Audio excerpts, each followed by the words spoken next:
राष्ट्रीय सफाई कर्मचारी महासंघ के संस्थापक राष्ट्रीय अध्यक्ष महोदय हमारे बीच आए हैं। मैं उनका बहुत बहुत हृदय दिल से धन्यवाद करता हूं। उनके लिए जोरदार तालियों से स्वागत करें। और मैं चाहूंगा कि वो आए हमारे बीच, हमारे कर्मचारियों को आश्वस्त करें। एक बार आवाज दो, आवाज दो, कर्मचारी एकता जिंदाबाद जिंदाबाद, कर्मचारी एकता जिंदाबाद जिंदाबाद।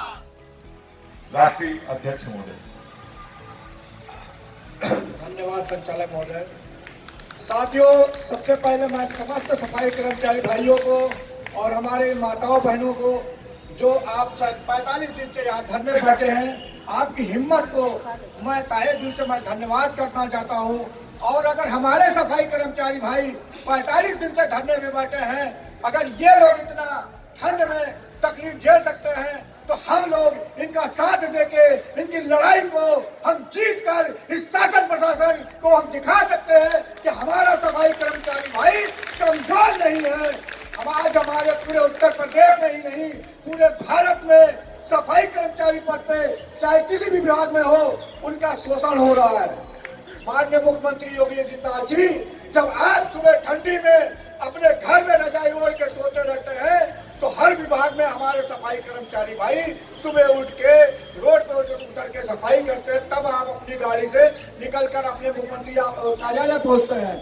माननीय मुख्यमंत्री जी, हमारे सफाई कर्मचारी इस मानक समिति के जो अम्बेडकर पार्क को स्वच्छ और सुंदर रखते लखनऊ की शोभा बढ़ाते हैं, आज हमारे सफाई कर्मचारी भाई 45 दिन से बैठे हैं। कम से कम आप उनके बारे में नहीं सोचे, आपको शर्म आनी चाहिए। माननीय मुख्यमंत्री महोदय जी, माननीय मुख्यमंत्री जी, ये भी कहना चाहते हैं आपसे कि मैं राष्ट्रीय सफाई कर्मचारी महासंघ के राष्ट्रीय अध्यक्ष बबलू चौधरी टाइगर आज लखनऊ में अपने सफाई कर्मचारी भाइयों के समक्ष मैं ऐलान करना चाहता हूँ कि अगर जल्द से जल्द हमारे सफाई कर्मचारी भाइयों की मांगें नहीं पूरी हुई तो पूरी लखनऊ को गंदगी एकदम भर देंगे। इसलिए हमारे हाथ में हथियार है, झाड़ू। अगर हम सुबह उठ के पूरे शहर को अगर हम स्वच्छ कर सकते हैं, तो अपने अधिकार के लिए लखनऊ को गंदगी भर सकते हैं। उसकी जिम्मेदारी माननीय मुख्यमंत्री जी आपकी होगी। और मैं नरेंद्र मोदी जी से मैं कहना चाहता हूँ कि प्रधानमंत्री जी, जो आप स्वच्छ अभियान का ये जो ढकोसला चलाए हैं, इसको बंद कर दीजिए। आपको सही से स्वच्छ अभियान चलाना हो या आपको इस पे कार्य करना हो, तो आप हमारे सफाई कर्मचारी भाइयों की समस्याओं को हल कर दीजिए। उनके बच्चे की भविष्य की तरफ देखिए। आज हमारे 45 दिन से हमारे कर्मचारी माताएं बहनें बैठी हैं। कम से कम आपको सोचना चाहिए कि ये वीर योद्धा है जो सुबह उठ के पूरे शहर की गंदगी साफ करते हैं। मैं अपने संगठन के बाने तले आज मैं भैया जी के आप इनके जो आंदोलन चल रहा है, कौशल जी के अध्यक्ष जी का आपके, उसको मैं समर्थन देना चाहता हूँ। और जब ये कहेंगे तब हम लखनऊ को रोड पे उतर कर हम लोग मुख्यमंत्री जी को अपनी ताकत दिखाएंगे और मुख्यमंत्री आवास के अंदर पूरा भरो आंदोलन चालू करेंगे। क्योंकि मुझे मालूम है कि आज के समय में अधिकार मांगने से नहीं मिलता, छीनना पड़ता है और छीनना पड़ेगा। क्योंकि हमें अपने अधिकार के लिए लड़ना पड़ेगा, अपने बच्चों की भविष्य के लिए लड़ना पड़ेगा। नहीं तो ये अंधी सरकार हमारे बच्चों का मुंह से निवाला छीनने का काम कर रही है। साथियों, मैं किसी पार्टी का पॉलिटिक्स में नेता नहीं हूँ, किसी पार्टी से संबंधित नहीं हूँ। मैं ट्रेड यूनियन का राष्ट्रीय अध्यक्ष हूँ और मेरा काम है सफाई कर्मचारी भाइयों के हक अधिकार के लिए लड़ाई लड़ना। मैं वो नेता नहीं हूँ कि आके मैं वादा करूँ, सोशल मीडिया पे मैं अपना पोस्ट डाल दूँ कि आज वो पहुंचे। ऐसा नहीं। जब भी आप लोग कहेंगे तब हम लोग रोड पर उतरेंगे, जब चाहे लाठी चले चाहे मुकदमा चले, कोई दिक्कत नहीं। बस हमें अपना अधिकार लेना है। बस हम कर्मचारी भाइयों का साथ चाहिए। क्या आप तैयार हैं? तैयार है, तैयार है, तैयार है, मुकदमा चलने के लिए तैयार है, तैयार है, लाठी खाने के लिए तैयार है, तैयार है। तब हम अधिकार अपना लेकर रहेंगे।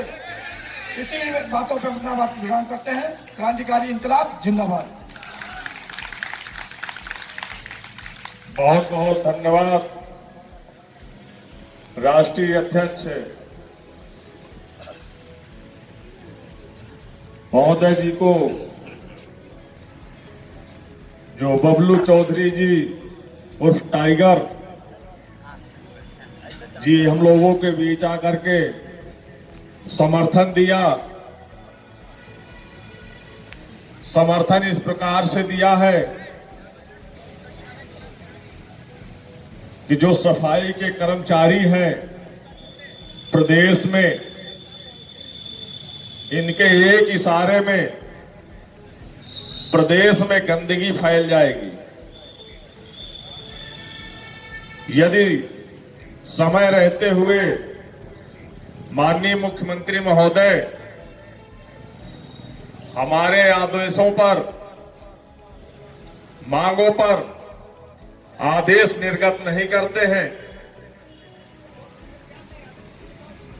तो हम लोग विवश हो जाएंगे। राष्ट्रीय अध्यक्ष सफाई कर्मचारी महासंघ का सहयोग लेना पड़ेगा फिर। इसलिए समय को देखते हुए हमारी मांगें जल्द से जल्द पूरी कर दी जाए। धन्यवाद साथियों।